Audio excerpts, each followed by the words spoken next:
Hello and welcome to Miskatonic Lectures. I'm the professor. Douglas Adams was a British author and humorist who made his debut on BBC Radio, writing scripts for humorous radio shows. His most famous script was eventually adapted by him to a book, then a BBC television series, and then a lot of more books, and then a movie after his death. Now, on this channel, we focus on things with some kind of tangential relationship to H.P. Lovecraft or his philosophy of cosmicism. But any comparison between Adams and Lovecraft would be strained at best. Adams was a humorist, while Lovecraft was primarily a horror author. More starkly, the brilliance of Adams' humor was entirely through his brilliant use of the English language. I could describe the plot of a few of Adams' books to you, and they would sound very silly and juvenile. However, if you read them in Adams' own words, it is the way in which he wrote which makes them particularly hilarious. Alternatively, Lovecraft's work was terrifying despite his rather clunky use of the English language. A description of the plot of a story like The Crawling Chaos would be intriguing and disquieting on its own, but laboring through the reading of the story makes the horror somewhat difficult to grasp. The topic of this lecture relates to a mathematical mystery Adams just happened across without any intention of doing so. It is a mystery well known to anyone who traffics in what we will call geek culture, but there is more to it than frequently meets the eye. The book for which Adams is most well known is a science fiction comedy, which involves an intentionally complex plot that roves all across the galaxy and across eons of history, including the creation of the planet Earth. A central point in this plot is the construction of a mind-bogglingly sophisticated computer and artificial intelligence known as Deep Thought. When the final touch on this computer was completed, its inventors approached it with a single question. What, they asked, is the answer to the ultimate question of life, the universe, and everything? The machine pondered this question for a moment, and then told the inventors that it would take it 7.5 million years to calculate the answer.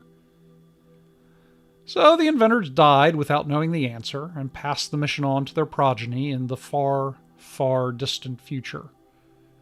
After waiting 300,000 generations, the distant ancestors of the original creators approached the computer to find the answer. In one of the most comical moments of the entire book, the computer gravely announces that the answer to the ultimate question of life, the universe, and everything was 42. This was, of course, a joke. A simple throwaway line dreamed up by Adams to amuse the reader and advance the plot. Nevertheless, it has become something of an obsession of Adams' readers ever since, with people everywhere trying to decode some deeper meaning or significance to the number. When interviewed on the topic and aware of the decades of obsession it had spawned, Adams stated, "It was a joke.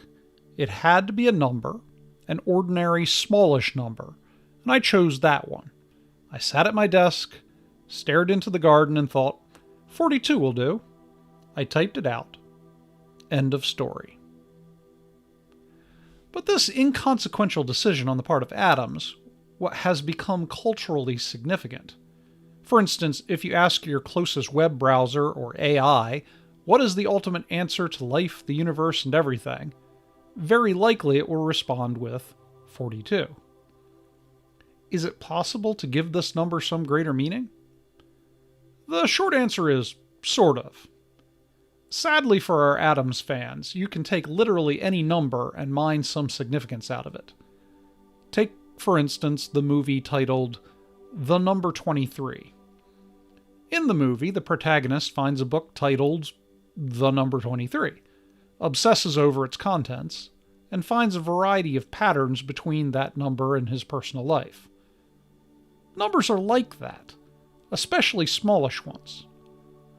Nevertheless, let us indulge ourselves and delve into the deeper meaning behind the answer to life, the universe, and everything. The number 42 is recurrent throughout ancient Egyptian culture. The corpse of the god Osiris is divided into 42 pieces. The pieces, when located, are buried under 42 shrines, and during the judgment of souls in the afterlife, the dead had to declare before the 42 judges that they had not committed any of 42 sins. In all likelihood, the fact that there were 42 shrines was a coincidence related to where centers of worship sprung up in ancient Egypt. And the mythology relating to that number was established to explain and lend significance to the existing shrines, which just happened to be 42 in number. Nevertheless, this coincidence of Egyptian geography may have carried forward through tradition to give the number more significance. And if you wanted to get further into the weeds, you could investigate what it is about Egyptian history and geography which led to the construction of these original 42 shrines. We won't do that, however. We'll jump forward a bit in history and look at ancient Greece. One of the bits of Greek mythology which may very well have been related to historical fact was the journey of Phidippides between the battlefield of Marathon and the city of Athens. In this story, the soldier Phidippides watches in pride as his forces finally defeat the invading Persians. His pride turns to horror as he happens to see a Persian boat launch into the sea in the direction of Athens. Phidippides realizes that the Persians are likely going to arrive in Athens and falsely inform the government that they, the Persians, had won the war, forcing Greece to sign a concession. To prevent this disaster, Phidippides sheds his weapons, armor, and finally his clothes, and he makes a mad dash across land toward Athens to declare that it was Greece, not Persia, who had won the day. According to the legend, he arrived at the Senate in Athens, naked and exhausted after running without stop, and managed to give them the good news before collapsing dead.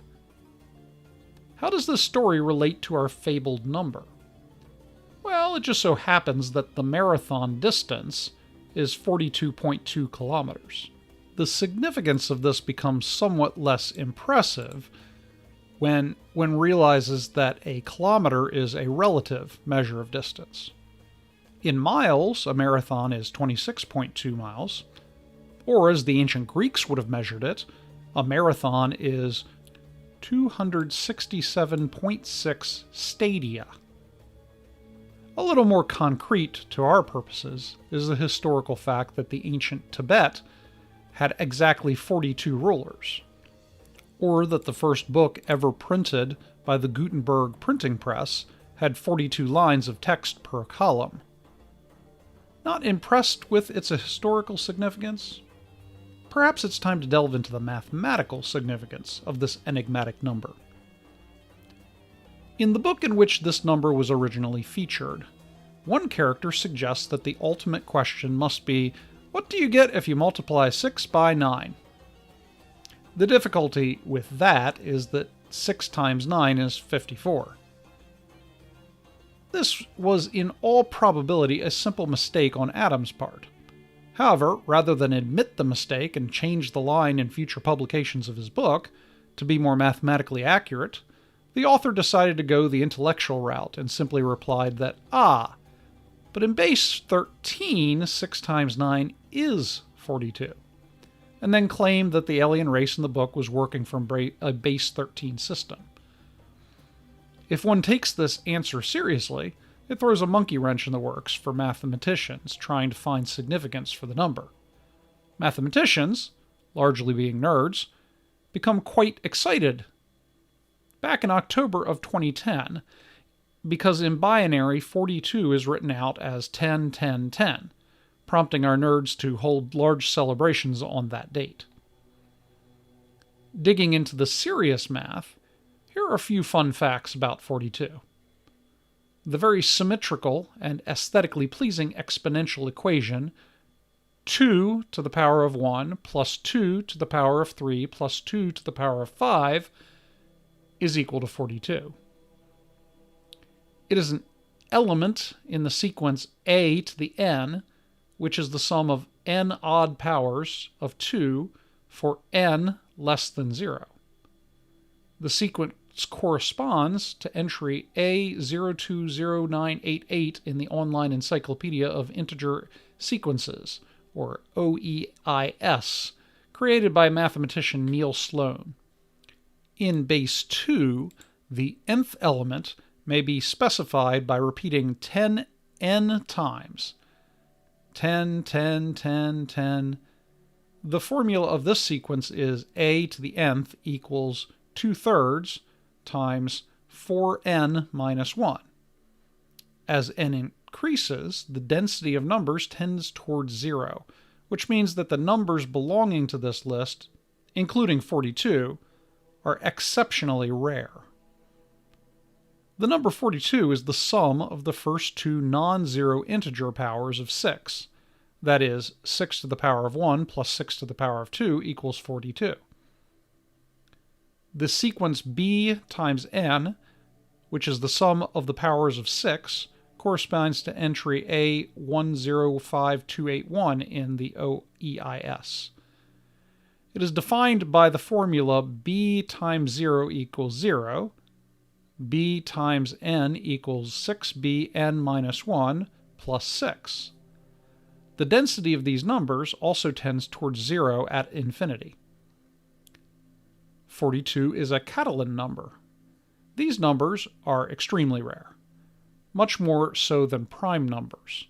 Only 14 of the former are lower than 1 billion. Catalan numbers were first mentioned under another name by Swiss mathematician Leonhard Euler, who wanted to know how many different ways an n-sided convex polygon could be cut into triangles by connecting vertices with line segments. The beginning of the sequence is 1, 1, 2, 5, 14, 42, 132. The nth element of the sequence is given in the formula of c times n equals 2n divided by n times n plus 1. And like the two preceding sequences, the density of numbers is null at infinity. Catalan numbers are named after Franco-Belgian mathematician Eugene Charles Catalan, circa 1814 to 1894. Who discovered that c times n is the number of ways to arrange n pairs of parentheses according to the usual rules for writing them. A parenthesis is never closed before it has been opened, and one can only close it when all the parentheses that were subsequently opened are themselves closed. 42 is also a practical number, which means that any integer between 1 and 42 is the sum of a subset of its distance divisors.